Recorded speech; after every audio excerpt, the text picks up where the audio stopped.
Seria originalmente um painel constituído exclusivamente por arquitetos, mas temos a presença que nos gratifica bastante do nosso colega, sociólogo, professor José Hugo de Castro Ramos. E estamos aguardando a presença do nosso debatedor, professor Gilberto Cabral. De qualquer maneira, se ele não puder comparecer, todos nós vamos nos sentir debatedores das palavras dos nossos convidados. Mas eu fiz algumas anotações, então logo recebi esse convite, e gostaria de passar para vocês, no sentido assim de poder fazer algumas colocações iniciais e, quem sabe, até de poder propor algumas questões para os nossos apresentadores. Mas, de qualquer maneira, eu queria antes agradecer o gentil convite que me fez a Fundação Ulisses de Guimarães e para coordenar esse painel. Devo declarar que esse convite me deixou bastante honrado. Mais honrado me senti ao ficar sabendo que encontraria na mesma mesa e no plenário antigos amigos e colegas do exercício profissional e da academia.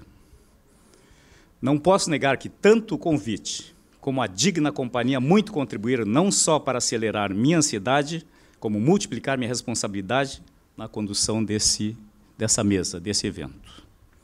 Penso mais que o ensejo de debater, não apenas com arquitetos, mas, pelo que pude ver da programação completa desse seminário, com ilustres profissionais das mais diversas áreas do conhecimento, temas vinculados à cidade, é sempre oportunidade ímpar e irrecusável.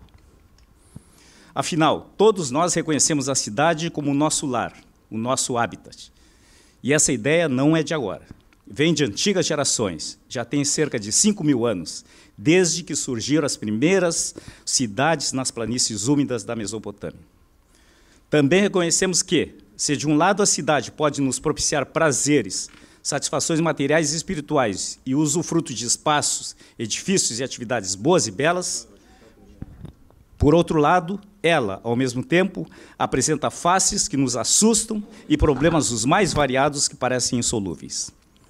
São exemplos desses problemas a falta de racionalidade na distribuição de suas funções e no provimento dos seus equipamentos, no planejamento da circulação e do transporte, no que toca à desconsideração com o patrimônio cultural e ambiental, quanto à ocupação irracional do solo, no desrespeito à geografia de seu sítio, na disforme e assustadora morfologia urbanística que estamos ajudando e ou permitindo seja construída, entre muitos outros problemas.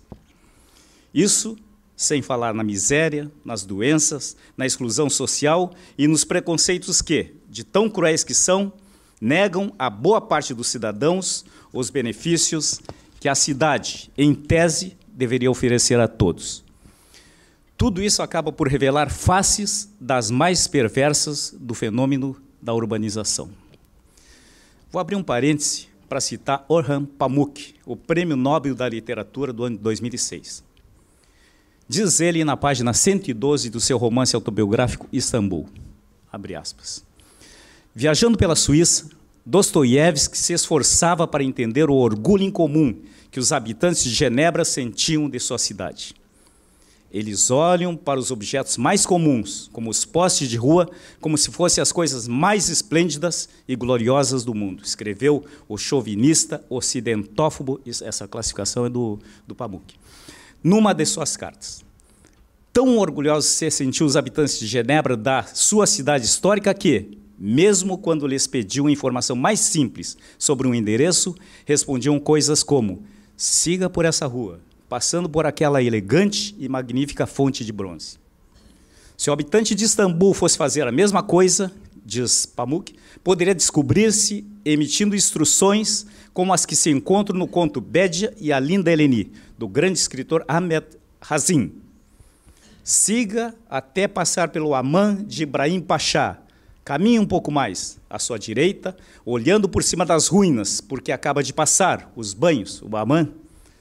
Vai encontrar uma casa dilapidada. O Istambulu de hoje ficaria constrangido com tudo que o estrangeiro pudesse ver nessas ruas miseráveis. Fecha aspas. Sabemos que a Istambul do presente não é mais assim. É uma magnífica, acolhedora e bela cidade, onde passado esplendoroso e presente moderno e agitado se misturam para formar uma rica paisagem urbana à beira do encantador Bósforo, convergência da Europa com a Ásia. Esse parece ser o tema deste painel. Seu título, Redesenhando a Cidade, os Fundamentos do Urbanismo Contemporâneo, enseja uma pergunta. Para onde queremos ir? Ou melhor, para onde queremos que nossas cidades caminhem?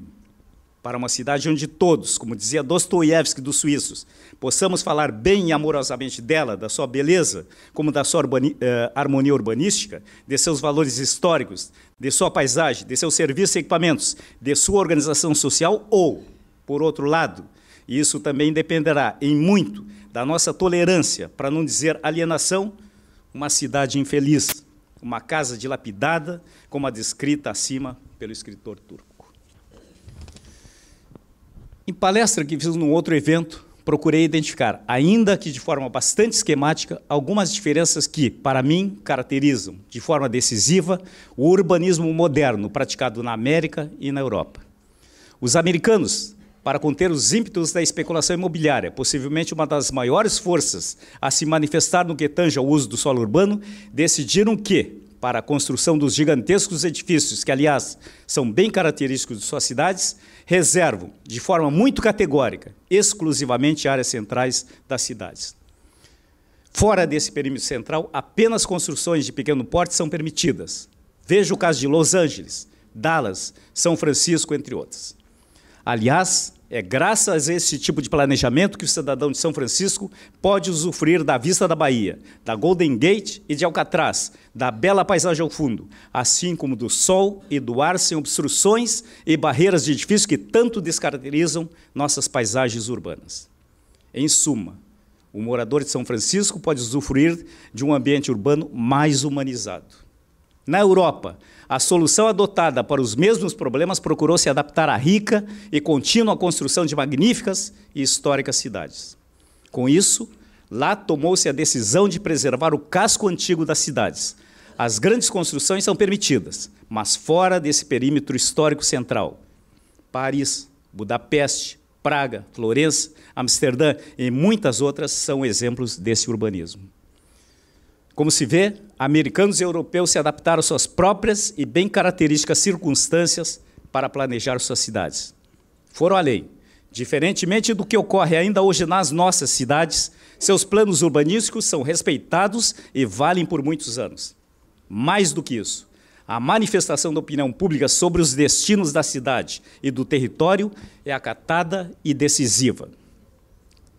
Por exemplo, uma nova linha do TGV, planejada para atravessar uma pequena cidade antiga perto de Lyon, foi impedida de ser implantada por seus habitantes, que façam outro traçado, bradaram eles, indiferentes aos argumentos dos administradores de que aquele era o progresso.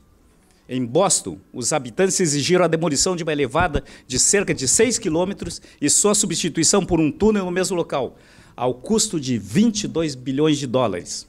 Alegaram que a elevada, apelidada de Big Dig, não só enfiava a paisagem, como separava o centro histórico de Boston do mar.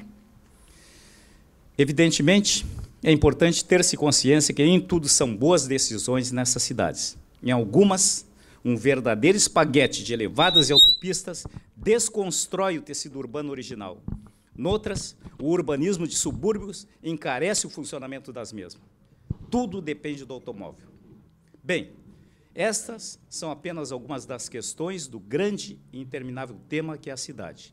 Assuntos como a economia urbana, planos diretores respeitados e permanentes, sustentabilidade, gestão democrática, participação popular, respeito à opinião dos técnicos são temas sobre os quais devemos, habitantes da cidade, nos debruçar continuamente. Dito isso, gostaria de passar a palavra aos nossos palestrantes. Primeiramente, eu queria agradecer o convite que foi feito pela Fundação Ulisses Guimarães E eu espero, de alguma maneira, contribuir para o debate que está sendo feito sobre um tema que me parece de extrema importância e que traz impacto para o nosso cotidiano como cidadãos. Eu vou, até por razões que me parecem um pouco óbvias, discutir um pouco a questão vinculada ao tema dessa mesa, não sob o ponto de vista, mas baseado um pouco da minha experiência e da experiência de planejamento urbano de Porto Alegre, embora me parece que algumas questões apontadas aqui são extremamente generalizáveis para uma série de outras situações no Brasil. Eu também fiquei contente me pareceu bastante oportuna a apresentação da professora Letícia, né, já que fornece um pano de fundo bastante útil para os pontos que eu quero discutir aqui. Bom, primeiramente, me parece assim que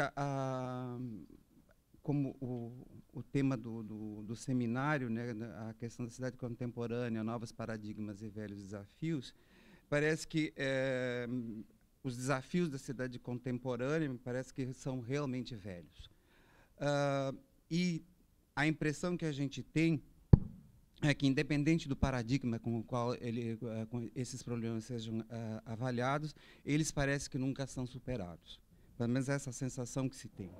Os problemas de moradia, mobilidade, transporte, problemas ambientais, problemas de paisagem urbana, trabalho, emprego, e também o papel da construção da cidade em relação à organização espacial, me parece que são questões que permanecem, mesmo sob roupagens que podem ser distintas.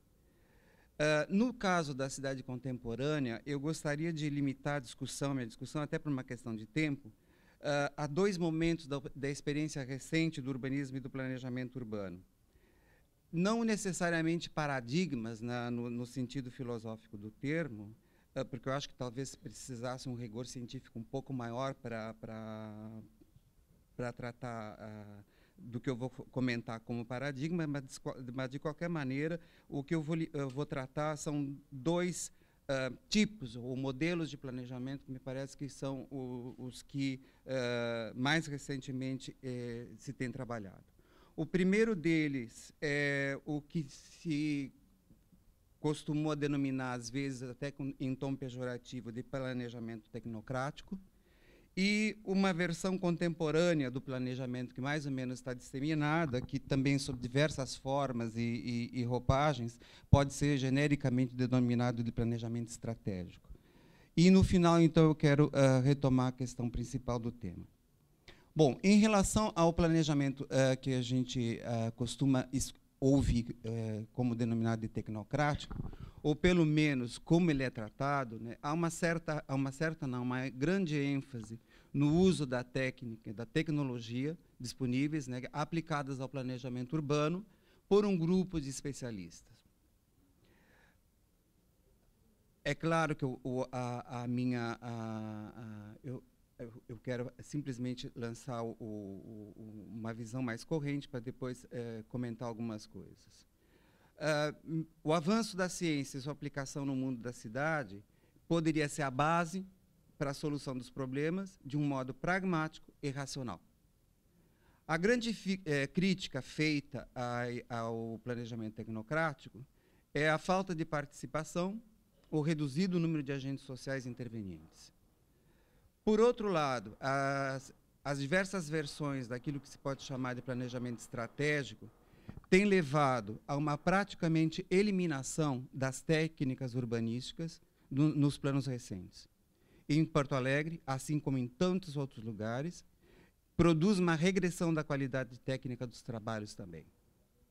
A forma de planejamento que substitui o planejamento tecnocrático não incorpora os avanços estabelecidos, alija os centros de pesquisas urbanas de caráter aplicado dos processos de discussão da cidade, faz uma crítica dura do modelo anterior, em parte correta e em parte, me parece, que injusta, para o qual se atribui uma parcela significativa dos problemas urbanos e das crises sociais na cidade.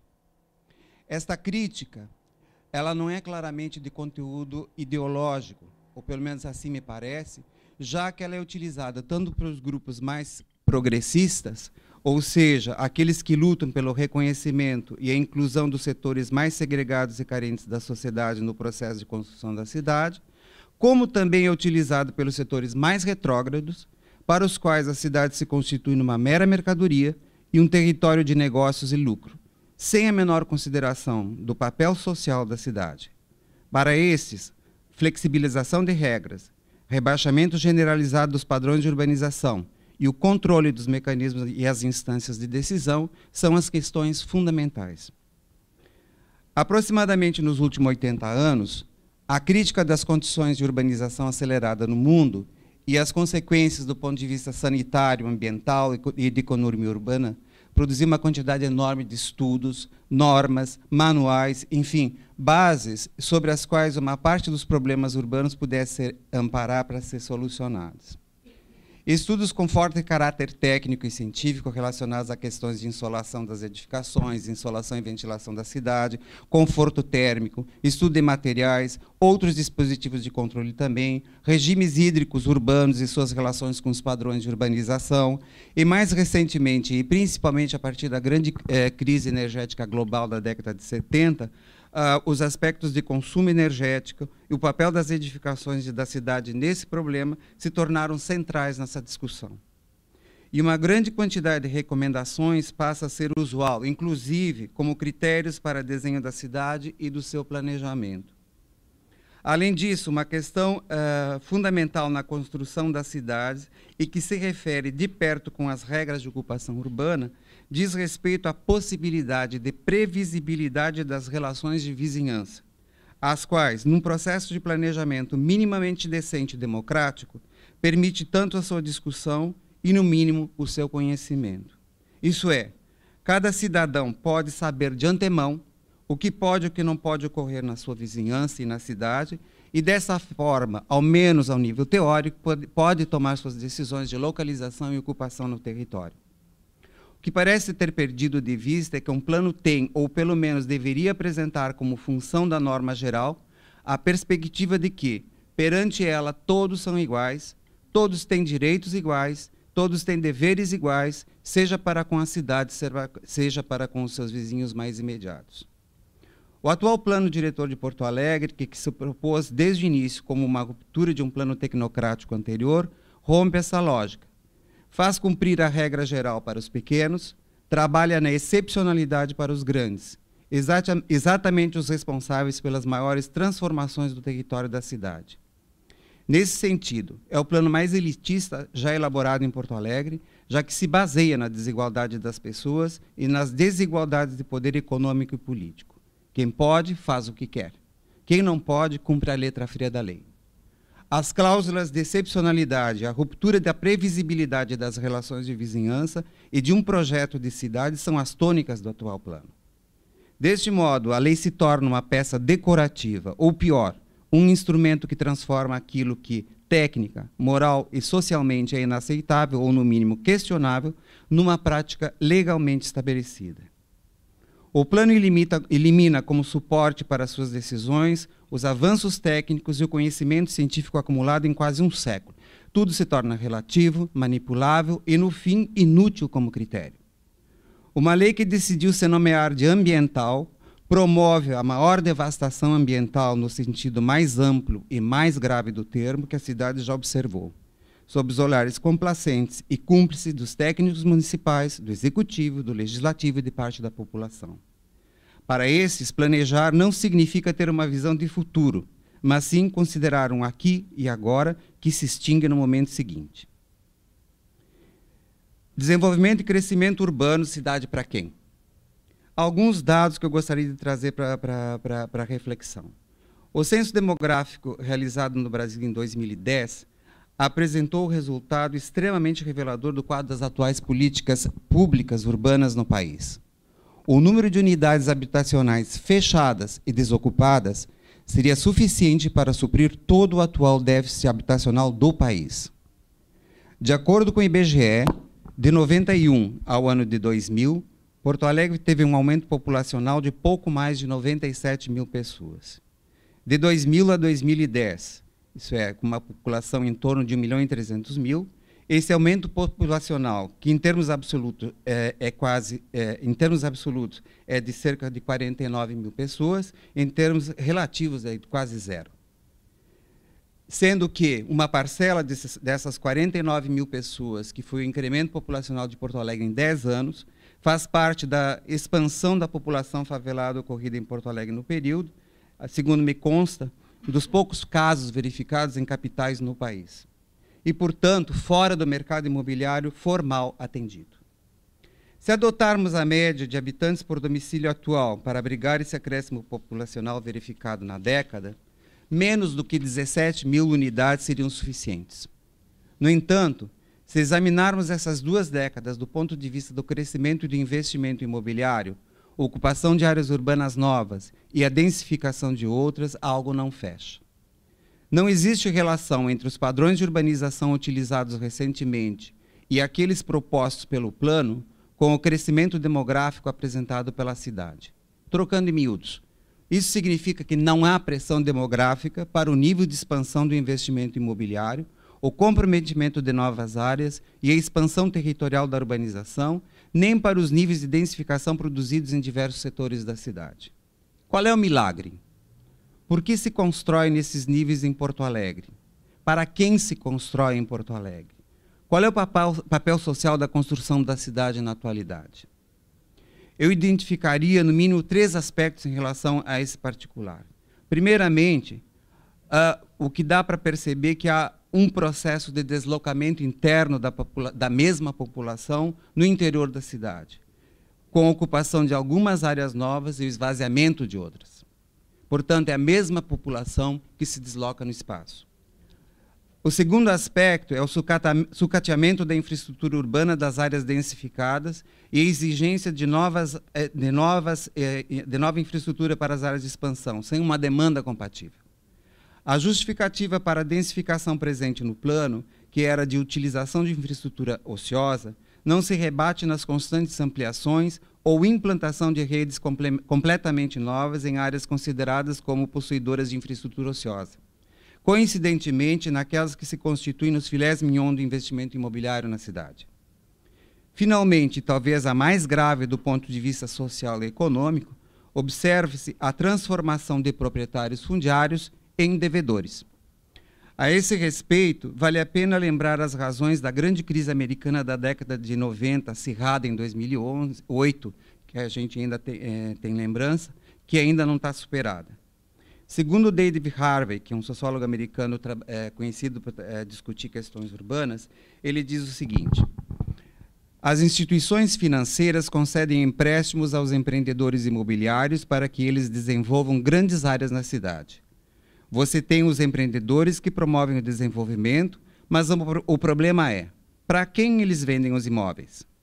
Se a renda da classe trabalhadora estivesse crescendo, então talvez eles pudessem vendê-los para os trabalhadores. Mas desde os anos de 1970, as políticas do neoliberalismo têm implicado reduções salariais. Nos Estados Unidos, os salários reais não têm aumentado desde 1970, de tal modo que se tem uma situação em que os salários reais são constantes, mas os preços dos imóveis estão subindo. E de onde vem a demanda para habitação? A resposta consistia em conduzir as classes trabalhadoras a uma situação de débito. E o que nós vemos é que o débito com habitação nos Estados Unidos passou de cerca de $40.000 por família para mais de $120.000 por família nos últimos 20 anos. As instituições financeiras batem nas portas dos trabalhadores e dizem: nós temos um bom negócio para você, nós lhe emprestamos dinheiro e você pode ter sua casa própria. E não se preocupe se mais adiante você não conseguir pagar sua dívida, porque os preços dos imóveis estão subindo, então está tudo bem. Na Flórida, na Califórnia, no sudoeste americano, muito dinheiro estava sendo emprestado a grupos de construtoras e incorporadoras. Estavam construindo casas fora da cidade, 45 quilômetros fora de Tucson, Los Angeles, e não conseguiam encontrar para quem vendê-las. Então eles buscaram a população branca, que não gostava de viver perto de imigrantes e de negros nas cidades centrais. Isso levou a uma situação que se revelou há um ano, quando os altos preços da gasolina tornaram as coisas muito difíceis para aquelas comunidades. muitas pessoas não conseguiam pagar suas dívidas, de modo que aconteceu uma onda de execuções hipotecárias que está se dando nos subúrbios e atinge principalmente os brancos em lugares como a Flórida, o Arizona e a Califórnia. Eles pegam todas as hipotecas de um determinado... enquanto isso, o que a Wall Street foi pegar todas aquelas hipotecas de risco e embrulhá-las em estranhos instrumentos financeiros. Eu já vou terminar. Eles pegavam todas as hipotecas de um determinado lugar e colocavam num pacote. Então, vendiam partes daquele pacote para outras pessoas. O resultado é que todo o mercado financeiro de hipotecas se globalizou. E o que se vê são pedaços de propriedade hipotecária sendo vendidas para as pessoas na Noruega, na Alemanha, no Golfo, em qualquer lugar. Todos foram convencidos de que essas hipotecas, esses instrumentos financeiros, eram tão seguros quanto as casas. Acabou que eles não se mostraram seguros. Então sobreveio a grande crise que segue sem parar. Meu argumento é que essa crise é basicamente uma crise de urbanização. O que nos faz pensar e colocar nossas barbas de molho. Mas a grande ironia da questão não é o que está sendo descrito pelo Harvey, mas é que esse processo não só auxiliado pelo poder público, como em grande parte é de sua responsabilidade na medida em que apoia, financia e produz normas legais facilitadoras da superexploração urbana. Planejamento urbano, para a última questão antes de eu concluir, e o mito da participação popular. Eu vou ser bastante breve, porque eu acho que eu considero que esse tema mereceria um debate todo particular. Como foi comentado, existe uma exigência legal para que tal participação ocorra, como forma de legitimação social das decisões que envolvem o uso e a ocupação das cidades. No entanto, os mecanismos utilizados, as formas de participação, o uso das decisões tomadas e, ao fim, como essa participação é controlada, transforma o processo todo num belo discurso democrático, explorado pelos que já possuem o controle da máquina pública. Ou existe alguma dúvida que a assimetria de poder que ocorre nas tomadas de decisões em Porto Alegre, como em tantos outros lugares que se tem conhecimento, transforma a participação da população num conto de fadas moderno? De que adianta levar 10 anos para aprovar um plano dito democrático e participativo, para em seguida e sistematicamente ser alterado em gabinetes, em partes significativas e sem processo semelhante e sem respaldo técnico? Quem é o público das políticas públicas? Quais foram as decisões populares que ampararam projetos pontuais e gigantescos em Porto Alegre, como os justificados pela Copa de 14? Qual a relação entre esses empreendimentos e o processo de planejamento da cidade e o projeto de uma cidade futura? De que modo eles funcionam como elementos multiplicadores da qualidade de vida urbana? Bom, em relação, só concluindo, 2 minutinhos, em poucas palavras e como decorrência do que apresentei, eu diria que o atual modelo de planejamento urbano, de desenho e construção da cidade, ao menos a partir do exemplo de Porto Alegre, mesmo com a cirurgia plástica feita no discurso, é velho, segregacionista, elitista, perdulário, ineficiente, injusto e destituído de qualquer racionalidade. É uma versão moderna da cidade liberal e a negação de qualquer forma de planejamento e de controle social sobre o processo todo. É o não planejamento. Que as empresas visem lucro é compreensível. Que o poder público e suas políticas urbanas favoreçam e financiem essa irracionalidade toda me parece um descalabro. Mas, no entanto, dado o nível de promiscuidade hoje existente entre os que tomam as decisões e os que se beneficiam dessas decisões, os nossos velhos problemas urbanos continuarão a envelhecer sem solução. Obrigado. Eu fico por aqui. Desculpa, Dani. Passar a palavra ao professor, sociólogo, José Hugo de Castro Ramos. Muito obrigado. Quero também agradecer o convite e dizer que o brabo é conseguir colocar essas questões em 15 minutos, né? O Décio sentiu esse problema. Eu vou me esforçar para fazê-lo. Eu dizia para o Miranda, quero ver se eu fico em 14 minutos. O Miranda dizia, só se puserem uma buzina eletrônica, ter ouvido. Isso o Mizoguchi vai fazer aos 15 minutos. Mas eu quero tranquilizá-los, porque a minha exposição está aqui. Ó. Isso aqui é o verso de um ticket da área azul. Estava correndo o tempo já. Mas a minha preocupação é um pouco diferente. Como eu não sou urbanista, arquiteto nem geógrafo, mas sou sociólogo e advogado, vou tentar ver a coisa um pouquinho, por um ângulo um pouquinho diferente. Meu ponto de partida é o cotejamento entre dois termos, cidade e urbano. Cidade é uma aglomeração de pessoas num espaço físico. O urbano é muito mais do que isso, embora as duas palavras tenham a mesma raiz. Cidade de civitas, que também era cidadão, vejam também a implicação da participação, né? E urbano de urbe, que também é cidade e tinha um sentido no latim de cidade grande, cidade importante, né? Bom, mas o que me interessa aqui, que nos interessa basicamente, é o urbano. E o que caracterizaria o urbano? Então, eu recorri a uma bibliografia que, em parte eu conheci, em parte não. Até eu quero fazer uma rápida citação bibliográfica. Provavelmente vocês conhecem essas obras, mas não custa relembrar. O livro do Henri Lefebvre, A Revolução Urbana, que é de 1970. O livro da Jane Jacobs, que é um clássico que a maioria conhece, Morte e Vida de Grandes Cidades, onde ela estuda as mutações das grandes cidades americanas, que o Décio também mencionou na exposição dele. E o terceiro livro é um livro muito interessante, mais novo, A Condição Urbana, de um geógrafo, Paulo César da Costa Gomes, que é professor da Universidade Federal do Rio de Janeiro. Bom, o livro que mais me impressionou foi o do Lefebvre. Em primeiro lugar, porque quando eu estava fazendo o doutorado na França, ele lançou esse livro. E alguns anos depois, eu comecei a traduzi-lo, traduzi a metade dele. E agora, este ano, eu terminei de traduzi-lo, nas férias. Aí, o meu filho disse assim, pai, tu não usa a internet? O livro já foi traduzido. A Universidade de Minas Gerais publicou. Aí eu disse para ele, pá, que pena, meu filho, porque eu queria publicar. Por um lado, que pena, por outro lado, que bom. Eu ia ter que pedir licença de direito autoral. Isso não me interessa a burocracia, me interessa o que ele diz. E o que ele diz eu aprendi. Eu traduzi, certamente aprendi melhor que... Bom, e para o Lefebvre, o que é o urbano?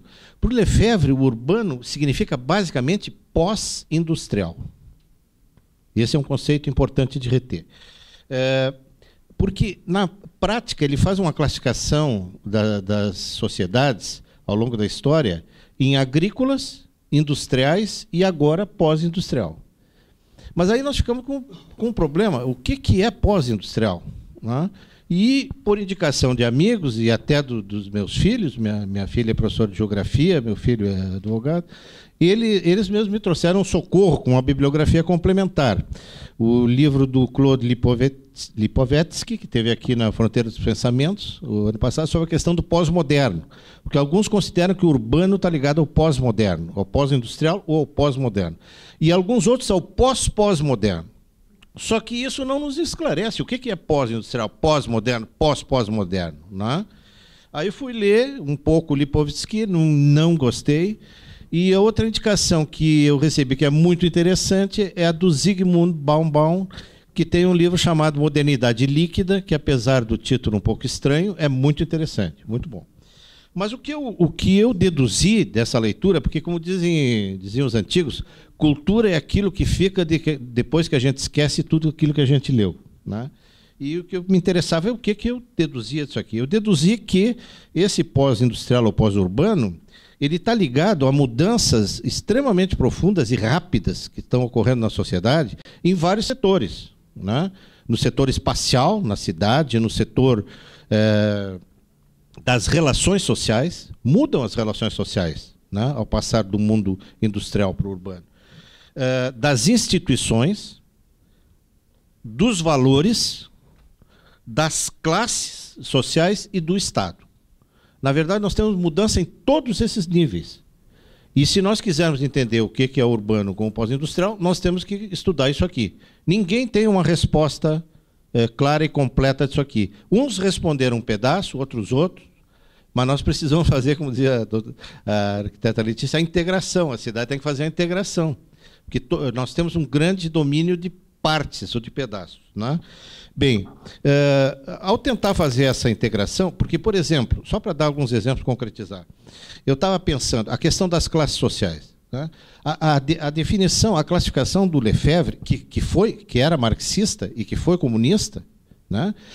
Saiu do partido quando o Khrushchev denunciou o Stalin, naquele famoso discurso, É estranho, porque ele faz uma classificação paralela do Marx. A classificação do Marx era pelos sistemas históricos relacionados ao modo de produção.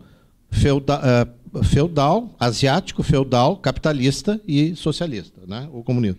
O Lefebvre diz não. Agrário, industrial e pós-industrial. Bom, é uma outra classificação que também é muito importante. Por que isso é muito importante para nós, é muito estratégico?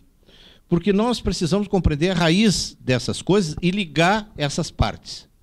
Nós todos somos pedaços desse contexto, né? Nós, eu digo, os urbanistas, os economistas, os sociólogos, os cientistas políticos, etc., etc., historiadores, etc. E se nós não trabalharmos juntos, nós não vamos chegar a lugar nenhum. Né? Nós não vamos chegar a lugar nenhum. Outra coisa, é claro que a cidade, e aí a contribuição do geógrafo e do arquiteto urbanista é fundamental, ela tem uma tradução espacial, e isso é muito importante. Grande parte do planejamento falha porque ele não tem tradução espacial. Né? E aqui nós precisamos, mas ele vai além do espacial, isso também é importante saber. A questão das classes sociais, por exemplo, já que eu falei da diferença de classificação do Marx e do Lefebvre, eu fiquei me perguntando uma coisa, só para exemplificar. Eu fiquei me perguntando assim, bom, se a gente dissesse no século XIX e século XX, operário, comerciante, professor, médico, advogado, imediatamente cada um saberia classificar socialmente essas pessoas. Classe média, classe alta, classe baixa, classe burguesa, classe proletária, etc. Né? Mas aí eu me fiz uma pergunta, qual é a classe de um web designer? Um desenhista de informática? Cria sites.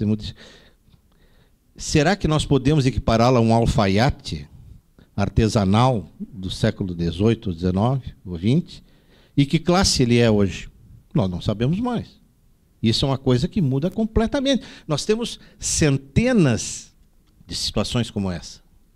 Centenas, milhares talvez. Né? O que é um especialista em inovação? O que é um técnico em informação hoje? Né? O que caracteriza uma pessoa dessa? Bem, a partir daí, eu também comecei a pensar na mudança dessas relações sociais e na mudança das cidades e do tratamento do espaço urbano, como mudou a relação centro-periferia. Quer dizer, quando a cidade era murada, quer dizer, no centro moravam os nobres, seus acólitos, e lá fora os camponeses. Né? Depois, mesmo quando a cidade perdeu suas muralhas, quer dizer, nós encontramos a nobreza, a burguesia, seja lá quem for, os ricos no centro e os pobres na periferia. Quando veio o automóvel e as estradas, os ricos foram para a periferia e os pobres vieram para o centro. Né? E pauperizaram o centro, criaram os cortiços. E hoje nós não sabemos o que fazer com os cortiços, não sabemos o que fazer com quem está lá na periferia.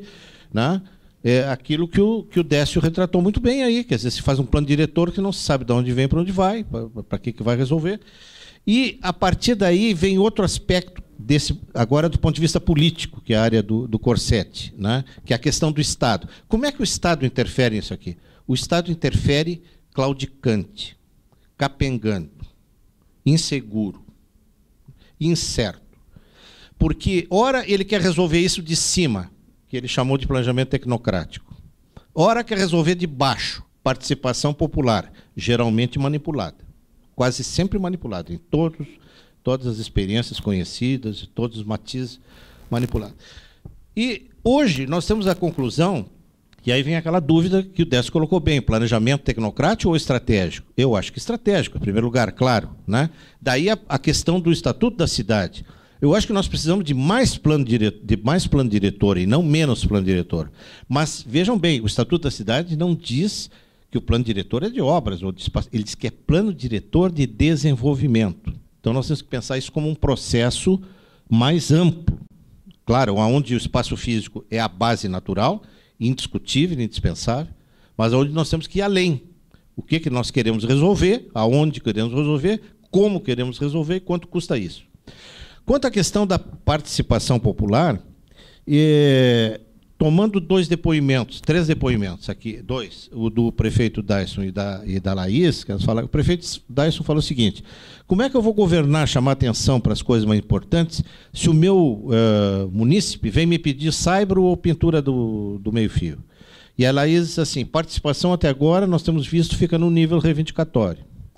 Bom, isso é verdade, são 2 depoimentos. E antes, fora da palestra, a arquiteta Letícia nos contou, no almoço, que a revisão de 500 planos diretores feitos pelo Ministério da Cidade mostrou que grande parte deles são cartas de intenções, o que ela chamou de meras cartas de intenções. Gente, eu quero dizer para vocês que isso não é ruim, isso é bom. Só que isso é o começo, isso é o primeiro passo. Eu não sei se eu estou ficando muito velho e a gente começa a ficar mais tolerante, mais otimista, mas eu acho que nós estamos no bom caminho. É claro que o tempo ruge, como dizia a multidão ignária, né? Então nós corremos contra o tempo. Mas vejam bem, nós não podemos fazer milagres, né? O prefeito Dyson falou muito bem em educação, né? A educação deveria ser prioritária. Mas esse processo de elaborar o plano, vocês querem coisa mais educativa que isso? Deveria ser. Se não é, pelo menos deveria ser, né? E aí eu me lembrei de alguns exemplos que eu quis trazer, e o Mizoguchi me lembrou outro, quando ele falou de Genebra, citou o prêmio Nobel turco. Eu quero mencionar esses 3 exemplos, pelo menos. Brasília, Genebra, para me lembrar, e que mais? Basicamente, e Valência, na Espanha. Que exemplos são esses? Eu fui coordenador e instalador do CINE, Sistema Nacional de Emprego, aqui no Rio Grande do Sul. Foi um dos primeiros cines que se instalou. E nós fizemos um seminário em Brasília para a geração de empregos. E se fez uma pesquisa na área da rodoviária, onde tinha muitas ocupações informais, assim, vendedores ambulantes, etc, etc. E foram fazer uma pesquisa lá para ver como é que se podia se resolver o problema de emprego para eles. Todos nós achando que eles iam pedir emprego, que eles iam pedir verba para alguma coisa. Você sabe o que eles pediram? Uma carteirinha da prefeitura para que os fiscais da prefeitura não tomassem as mercadorias deles. Eles só queriam trabalhar. Então, nós, planejadores, ficamos imaginando, elucubrando coisas fantásticas, e o povo quer uma carteirinha. Ele não pede mais com a carteirinha, ele trabalha por conta dele, né? O outro exemplo que eu acho importante, quando estava fazendo doutorado, fiz uma viagem de passeio, chegando em Valência, na Espanha, num domingo, me chamou muita atenção, porque tinha um aglomerado na frente da igreja, da catedral, depois da missa lá, sei lá, eu não fui à missa, mas eu estava passeando no centro e vi que terminou a missa, e aí fui informado, me deram inclusive tinha folhetos, que aquilo ali era o Tribunal das Águas. E existe um sistema de irrigação por canais que usa o degelo das montanhas, sistema copiado por Mendoza, que irriga seus vinhedos e as árvores da cidade com o degelo dos Andes. Lá é com o degelo das montanhas ali. Só que acontece o seguinte: a água tinha que ser dividida, a água era pouco para muitos, então tinha um sistema de irrigação que os canais eram fechados, um pouco para cá, um pouco para lá, cada um tinha direito a pegar um pouco d'água. Mas como a natureza humana é boa e é ruim também, sempre tinha um que roubava um pouco a água do outro, né? Tirava um pouquinho mais de água. E o que perdia água ia lá e reclamava. Então, no domingo, era feito o julgamento. Apresentava-se o queixante, o reclamado, e um tribunal de pessoas idosas dava a sentença. Ouvia testemunhas ali na hora e dizia: realmente, tu usaste mais água do que tu precisa. Então, tu vai ficar sem água, semana que vem tu vai perder a metade da água. Quer dizer, isso é o pós-industrial, isso é o urbano. E isso vem desde 1700, 1600, não sei quando que eles fizeram esse sistema lá em Valência. Outro exemplo é a questão de Genebra, né? Depois que eu fiz doutorado, eu voltei a Genebra para um curso da OIT, sobre desenvolvimento econômico e política social, e uma coisa que chamou muita atenção, logo cheguei lá, procurei pegar os jornais para saber o que está acontecendo na cidade, e tinha uma enorme discussão nos jornais sobre 2 obras, uma escolha entre 2 obras, ou fazer uma nova ponte sobre o Lago Lemã, ou fazer uma nova avenida circundante do lago. E E eu vi que tinha vários artigos repetidos nos dias seguintes. Depois, na televisão também, apareciam professores. Nós íamos lá dar palpite, né, dizer a solução. Mas eu não entendia por que aquilo, né? Até que eu soube que no domingo haveria um referendo, um plebiscito, sobre qual é a população ia escolher, ou a ponte ou a estrada. Mas ela foi informada, discutida. Então, eu cheguei à conclusão que, em primeiro lugar, e isso está também na Jane Jacobs, ela diz assim, tem que haver participação, tem que ter pelo menos uma reunião mensal do distrito, que ela considera o distrito o equivalente ao bairro nosso. E tem que perguntar para as pessoas. Mas lá nos Estados Unidos a reunião é assim, ó, o pessoal chega, apresenta a queixa, ela é examinada, e os representantes da administração têm que apresentar uma alternativa de solução. E eu acho que esse é o nosso papel, nós técnicos, que nós não estamos cumprindo adequadamente. Nós queremos ser os governantes, os dirigentes, os representantes do povo, e não estamos fazendo o nosso papel. Qual é o nosso papel? Informar tecnicamente tanto a população quanto a administração. A administração a gente ainda informa, mas ela não nos ouve, né? Ouve pouco. Mas a população, eu acredito que ouviria mais, haveria mais chance de ser ouvida. Desde que, quando a população apresentasse o problema, nós levássemos as alternativas técnicas e o custo dessas alternativas, para que a população escolhesse. Porque o prefeito vai dizer, eu não tenho mais do que R$100 mil para isso aí.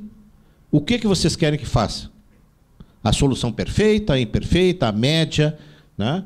Qual das alternativas que os técnicos nos propõem, à luz da tecnologia disponível, vocês querem escolher?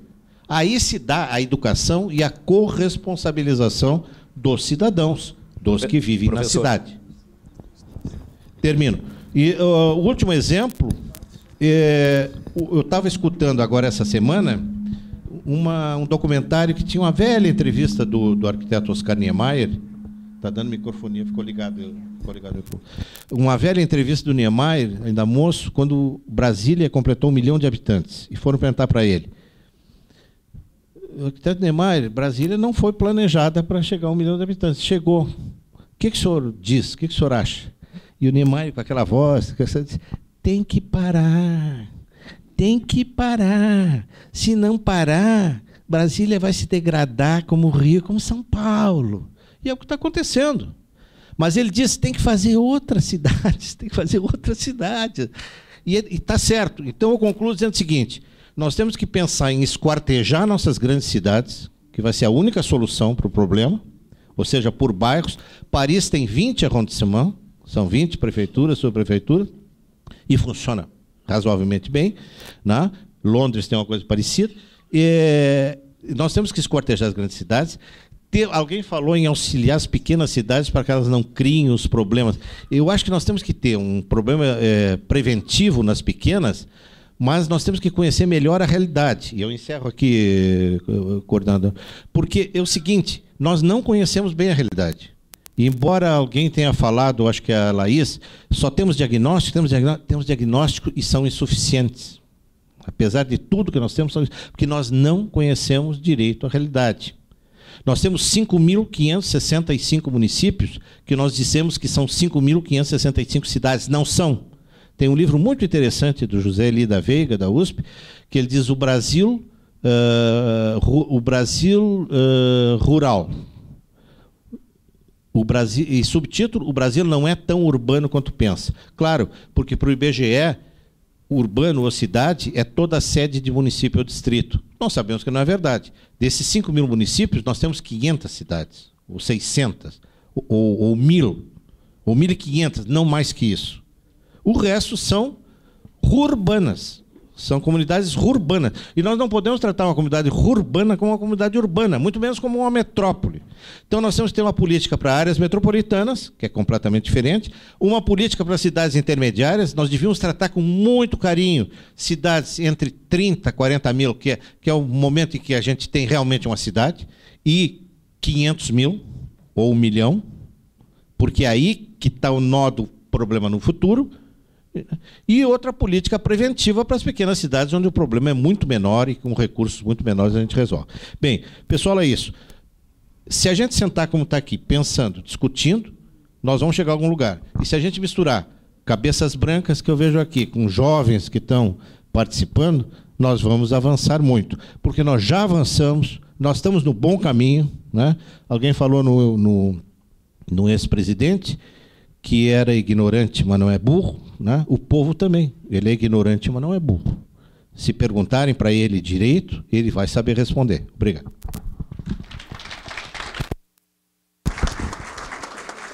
Passar a palavra ao nosso debatedor, professor arquiteto Gilberto Cabral, 15 minutos. Obrigado pela oportunidade de participar e desse desafio enorme, né? A gente vê que a cidade suscita enfim, diferentes visões e é uma enormidade, o problema urbano é uma enormidade da cidade. Então, vou tentar, como é meu papel de debatedor, pelo menos tentar inicialmente ver como eu vi essas duas participações, com sua intensidade e as suas diferenças, as suas coisas convergentes, e tentar ver se consigo colocar mais questões na frente. Tive um problema, eu me desculpo, eu tive um problema emergencial, mas foi bem resolvido, então, enfim, é melhor, como diria o Shakespeare, tudo é bom quando termina bem, né? Então, ok, estamos aqui. A situação, assim, me parece que foram colocados pelos dois debatedores. Primeiro, eu peguei um pouco o início da colocação do Ivan, do professor Ivan, quando ele coloca, de modo geral, me parece pautar, e me parece que o mais candente das questões desse painel, justamente que caminhos existirão, e particularmente a questão do desenho, a questão da intervenção física da cidade, e, claro, ligada, como não pode deixar de ser, ao planejamento, às práticas locais de planejamento. E ele cita, me parece, pelo que eu entendi, que várias cidades estão desenvolvendo intervenções muito fortes, muito poderosas, né? O Big Dig aí é um negócio bilionário. Todas elas têm algum grau de conflito, divisões diferenciadas, crítica. Todas elas, aliás, cidades sem crítica não existem, nunca existiu, nem vai existir, a não ser que tenha um poder tirano tão tremendo que não se ouçam as críticas, elas ficam nos boudoirs, assim, né? De qualquer maneira, a gente sabe que toda intervenção urbana sempre vai ter crítica. E também eu senti que a colocação do painel é ver, bom, vamos explorar novos caminhos, independentemente do desesperador ou do equivocado que a situação atual seja, né? Eu acho que talvez pudéssemos tentar sumarizar o que foi colocado aqui como a comunicação do professor Décio, muito própria, e colocando as crises políticas, as crises decisórias, os problemas mais recentes, as dificuldades que se tem de manter um desenvolvimento de planejamento, as regressões realmente que ocorreram em termos do tratamento técnico-científico do termo, e, por outro lado, uma visão mais do nosso sociólogo e do professor José Hugo Ramos, que nos coloca uma visão mais prospectiva e positiva.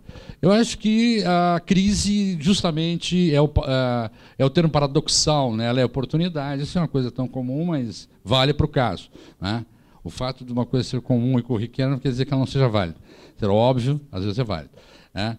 Quer dizer assim, que como eu trataria de sumarizar o que eu vi aqui, um ímpeto de crítica, não é? De um libelo, que é realmente muito... Todos que aqui trabalharam com planejamento sabem que hoje estamos tendo problemas de gestão do próprio planejamento, de gestão política do planejamento, muito importantes. Não ajuda, isto é, estimula isso também, uma onda liberal que se propaga por todo o neoliberal, talvez, que se propaga por todo o mundo, quer dizer, em que se dá clara incentivo às esferas privadas de definição de políticas, né? Isso aí está no fundo de tudo, até o próprio Harvey foi citado.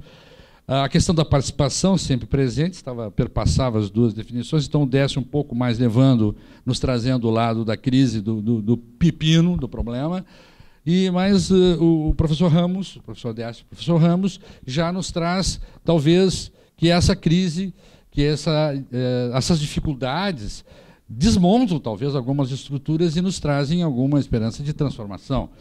Como não transformar não vai adiantar nada, eu vou tentar aqui colocar algumas questões para os debatedores e para o coordenador, ou para o público, né?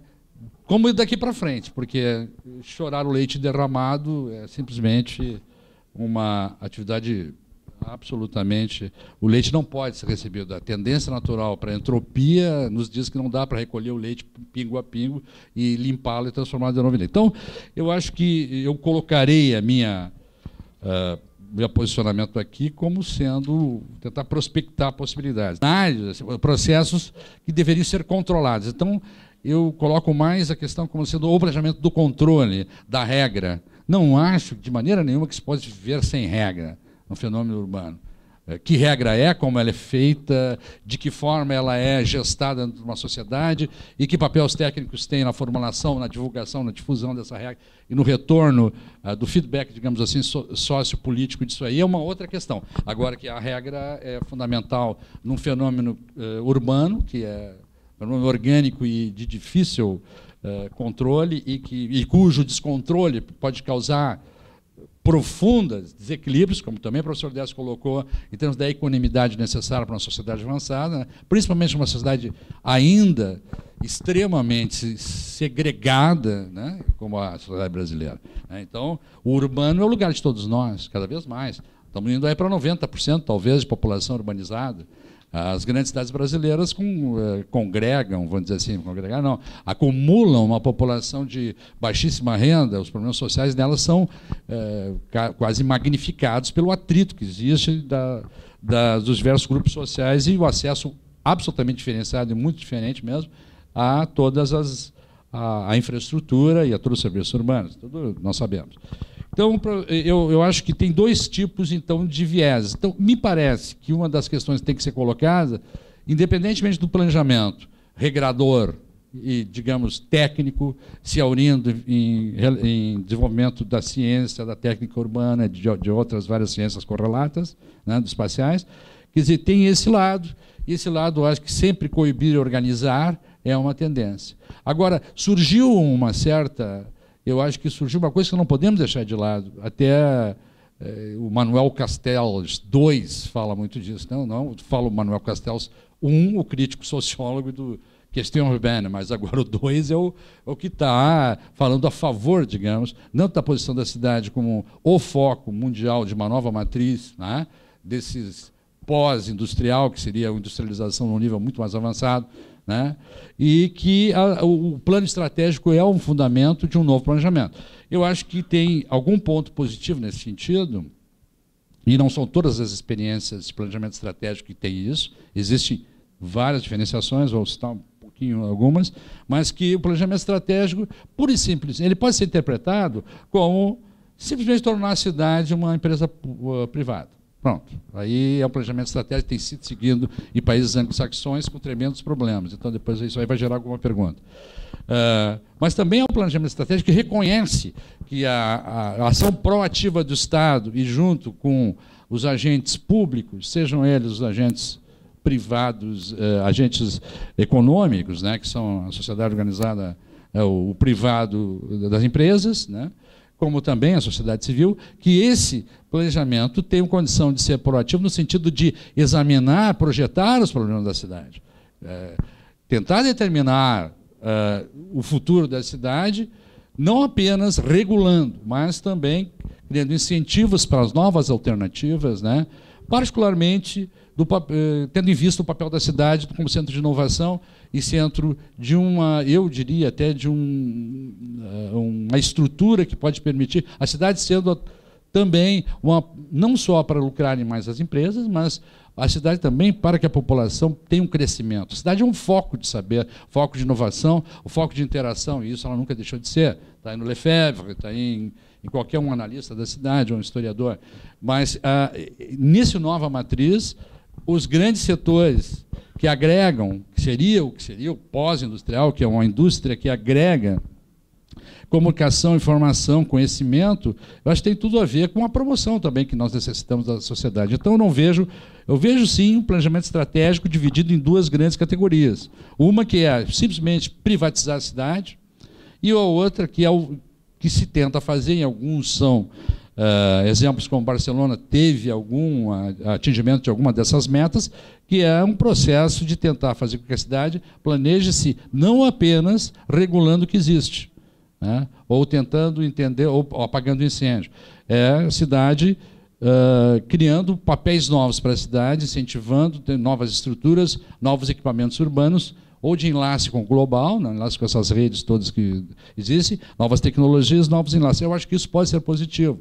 E, principalmente, uma atitude proativa do setor público como coordenador. O que se nota, parece, que as experiências ainda são novas, tem um material crítico a esse planejamento muito forte, realmente, não vamos deixar isso de lado, mas o que se observa parece que, quando o Estado, e o Estado organizado, então vou tentar fechar coisas que os dois panelistas disseram, quando o Estado organizado consegue reglar um processo mais ou menos equitativo de participação, como é o caso de Barcelona, que mais de 80 associações comunitárias participaram juntamente com o setor privado e com o público, né? E particularmente quando o público consegue concretar, consegue estruturar um processo em que esse planejamento descobrir as novidades, projetar a cidade para o futuro, proativo, que traga novos equipamentos, novas iniciativas, que é esse estratégico, e que perceba a sua estruturação face a novas matrizes da economia, da sociedade globalizada, quer dizer, não vamos dizer globalizada, uma sociedade internacional, assim, porque a globalização é um termo também que tem pode ser pejorativo, né? Mas pelo menos quando há pelo menos uma tentativa de que a cidade obtenha algum sucesso e consiga a distribuição das benesses possíveis dessa nova atitude proativa, digamos assim, embutida dentro do planejamento estratégico para a maior parte da população e a sua participação, etc. Claro que isto está longe ainda do que acontece para nós. Voltando, trazendo um pouco para a questão das intervenções urbanas para o desenho, uma das grandes questões que se colocam dentro do planejamento estratégico, e eu gostaria de dizer que eu sou francamente a favor do planejamento estratégico, que o Estado tem o papel definidor e defina a estratégia, o Estado delegado numa democracia, bem dito, e ainda assim, no processo, um processo inclusivo com setores significativos da população, da comunidade organizada, né, que são esses positivos, assim, os bonzinhos que eu estou dizendo, né, os processos bonzinhos de planejamento estratégico, e consiga, então, realmente uma série de condições importantes para a transformação do papel da cidade. E não se trata exclusivamente da cidade se equipar, aliás, para a competição com outras. Significa, pura e simplesmente, trazer para a cidade um nível mais alto de desenvolvimento humano. Professor Cabral, mais 2 minutos. Tá, eu nem consegui problematizar muito deles, né, porque, enfim, tentando entender as diferenças, mas... Então, eu vou colocar uma questão para todos, que talvez ela sirva para sintetizar isso e as possibilidades do futuro. Só terminando ainda, antes da questão, dizendo que eu terminando a frase, que o desenho de partes da cidade, intervenções urbanas, são, obviamente, o elemento mais importante, como disse o professor, de espacializar essas iniciativas estratégicas, né? São grandes equipamentos, são grandes abertos ao público, etc. e tal, que podem ou não ser parcerias, né? Então, a minha pergunta é essa. Tendo em vista as intervenções urbanas, o desenho urbano, que possibilidades, que potenciais os panelistas e o coordenador veem, e o público também, né, para que possibilidades nós teremos reais de ter um planejamento com essa visão estratégica mais ampla e de intervenção proativa e inclusiva dos vários atores sociais na situação de Porto Alegre. Não vale dizer não, todo mundo já sabe, vai embora. Acho que tem que tentar explorar a possibilidade positiva, que a negativa a gente já sabe que é mais provável. Respondendo à provocação do nosso debatedor, Porto Alegre, eu acho que enquanto Porto Alegre não se der conta que ela está na beira de um lago, por exemplo, para falar uma coisa muito simples, ela não vai resolver seus problemas. Ela está tratando seus problemas como se fosse Paris, Nova York, sei lá o quê. Ela é uma cidade na beira de um lago e trata esse lago como rio. E é muito diferente Num rio a gente joga todas as coisas porque elas vão embora. Num lago não se joga. Vocês vão na Suíça, os lagos são fantásticos. Obviamente, parece meio que chover no meu olhado, mas a questão do planejamento ele não pode ser dissociado do próprio funcionamento da sociedade. Então, enquanto se admitir, né, essas diferenças, por mais que se queira apresentar como um processo participativo, onde, teoricamente, todo mundo tem o mesmo tipo de capacidade ou potencial para tomar decisão, a gente sabe que as coisas não funcionam assim. Então, eu lamento trazer uma abordagem que eu acho que talvez tenha ficado com uma cara muito negativa, muito triste até, né? Mas eu acho que a experiência recente, para mim, não me permite ter um outro tipo de avaliação. O que não é, de forma alguma, me recolher a essa situação. Eu acho que o problema, os problemas, digamos, que eu levantei, enfim, que se levantam, é que permite que a gente possa reagir contra esse estado de coisas. Quer dizer, se todo o instrumental de participação popular foi, no momento inicial, aparentemente, um avanço, de repente ele foi de tal forma absorvido pelos detentores do poder que ele passa a ser inútil. Bom, então, como é que eu supero isso?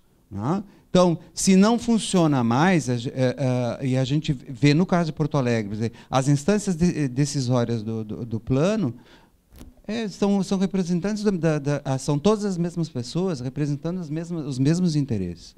E, de uma maneira, por exemplo, mesmo que tenha assim, tem um representante do não sei o quê, a participação é absolutamente assimétrica. Então, agora, se a gente não se dá conta que o problema existe, a gente vai ficar empurrando com a barriga o resto da vida. Então, não está funcionando? Então, bom, então tem que ver qual a forma de superar a situação. Quer dizer, há desigualdade na participação? Há sim. Há manipulação na participação? Há sim. Bom, como é que se supera esse estado de coisas?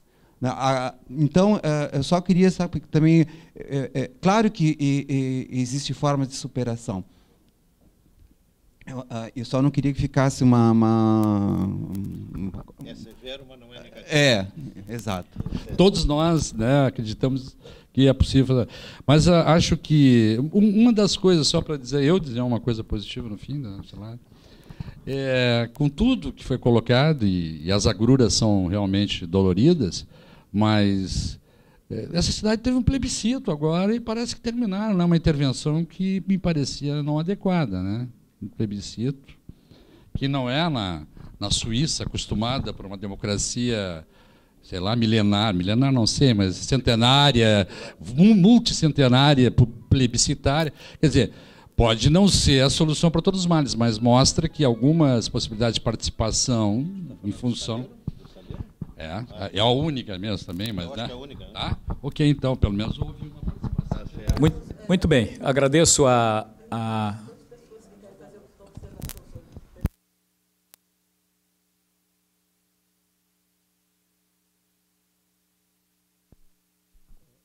Alô, sou Ednézer, sou do Sindicato dos Arquitetos e sou arquiteto atuante no nosso mercado.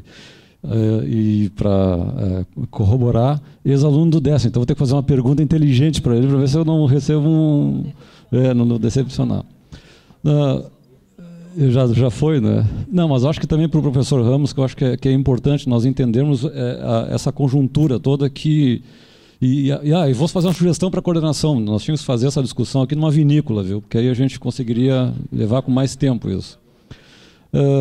Para quem conhece o Estatuto das Cidades, ou para quem conhece a realidade dos nossos municípios, para quem conhece o teor dos instrumentos que nós temos para regulação espacial, como o plano diretor, quem conhece se apavora, para começo de conversa. Porque nós temos, eu fui, há 10 anos atrás, delegado nas conferências estaduais para então implantarmos o Estatuto das Cidades, tendo como base planos diretores de vários lugares e legislações para poder então darmos diretrizes urbanas para os municípios. Bom, são parênteses. Considerando que o plano diretor de Porto Alegre, no nosso mundo pampiano aqui, muitas vezes dá embasamento para diretrizes urbanas, e aí o professor Ramos tem razão em dizer, nós temos algumas cidades e áreas rurais que se dizem cidades ou que querem se configurar como tal. Lá fora a gente falava que é a cidade de primeira, tu não engata a segunda muitas vezes. Como é que se analisa esse padrão de plano diretor como referência para as cidades, né? Como é que tu consegue colocar na mesa do gestor? E aí tem um exemplo bem claro aqui, eu acho que uma temática importante dessa que vai muito longe. Temos um prefeito aqui, não sei se tem outro lá atrás, mas tem um prefeito aqui. Tem um gestor preocupado em ouvir o que a técnica tem para falar sobre planejamento urbano para então poder levar isso adiante. Essas referências, elas são complicadas. O meu escritório fez projetos para 35 municípios no interior do Rio Grande do Sul, em prédios, equipamentos urbanos, e nós nos deparávamos com uma realidade complicada, que era de conseguir fazer com que aquele equipamento urbano fosse inserido num espaço voltado para a comunidade, voltado para o social, né? Muitas vezes é fazer loteamento sem deixar esse cidadão completamente excluso, porque tu tem um plano nacional de habitação de interesse social que muitas vezes não é trabalhado suficientemente para que ele possa dizer, eu estou fazendo cidade. Então, vejam que há problemas na legislação, problemas em concepção e conceito, problemas sérios de gestão, tá? E de capacitação e de botar profissionais que evidentemente saibam fazer a relação social, geográfico, local, arquitetônico, urbanístico. Como é que ambos podem prever dentro dessa bola de cristal que deve estar em cima da mesa, hein? O que nos aguarda logo ali na frente, né, porque existe uma coisa muito séria. A velocidade da humanização ou da ocupação humana, ela é rápida e nós não conseguimos. Esse gestor aqui está engessado, ele não tem dinheiro para as coisas, ele não consegue, ele vai para Brasília, quem é que falou em viagem? Ele gasta dinheiro lá em hotel, sim, porque ele vai passar o Pires lá para conseguir alguma coisa, porque tu tem toda uma gestão política e não técnica voltada para isso. Então, como é que vocês dois, que são duas pessoas que vivem uma realidade, são especialistas e enxergam isso, o que vocês preveem para depois da Copa do Mundo?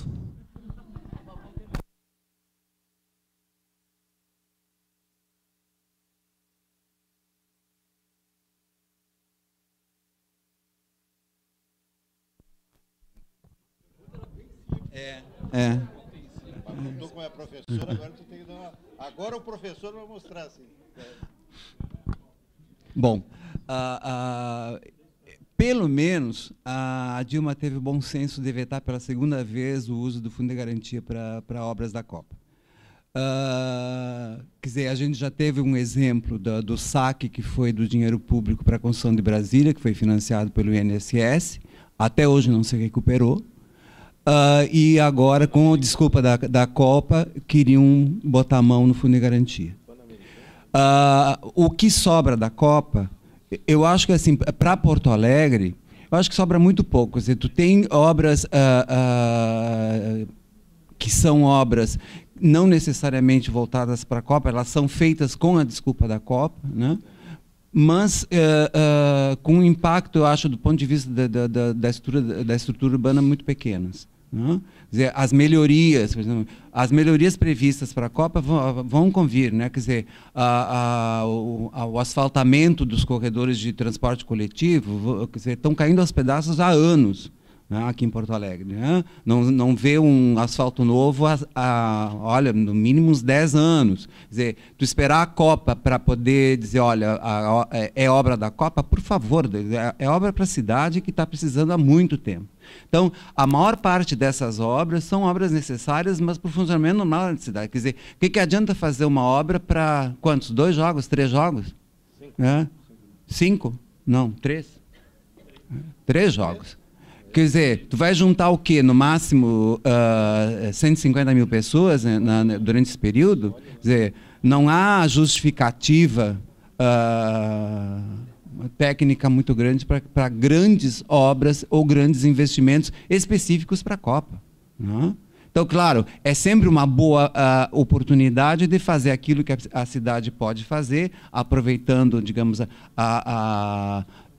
as formas de financiamento existente ou a facilidade para a cidade, mas não que tenha, pelo menos do meu ponto de vista, 3 jogos de futebol não justificam tamanho tsunami. O que eu quero dizer é que o nosso painel dizia, além de redesenhando a cidade, nós falamos os fundamentos do urbanismo contemporâneo. Quer dizer, o que nós desejamos hoje? Eu quero só lembrar que foi possível, na década de 30, que vários arquitetos e urbanistas internacionais se reunissem nos chamados congressos internacionais de arquitetura que aconteciam anualmente, né? E que, em 1933, formulou uma carta de princípios, que quem se deu o trabalho de ler, porque a Carta de Atenas, ela, lamentavelmente, é considerada pelos estudantes com aquela simplificação das funções urbanas da cidade, que são aquelas 4 funções que a gente conhece. Bem, mas eu quero dizer que a Carta de Atenas é um documento profundo e importante que aborda questões que nós estamos discutindo hoje aqui e que eu ouvi aqui em várias das manifestações. Interação com a área regional, cidade, áreas de influência, reforço dos entornos, o problema de moradia, enfim, eu não vou citar tudo que foi discutido aqui. A minha pergunta é essa: seremos nós capazes hoje... outra coisa. Essa Carta de Princípios, desculpa, cara, essa Carta de Princípios, ela norteou o urbanismo moderno durante todo esse período e produziu realmente resultados importantes num determinado momento, que foram sendo, enfim, desqualificados, desfigurados ao longo do tempo, por conjunturas. O que eu me pergunto agora e que eu deixo aqui, não quero resposta, eu só quero deixar o seguinte: seremos nós capazes hoje, com todo o avanço tecnológico, com o conhecimento grande que adquirimos na academia, na vida profissional, etc., formularmos objetivamente uma carta de princípios do urbanismo contemporâneo?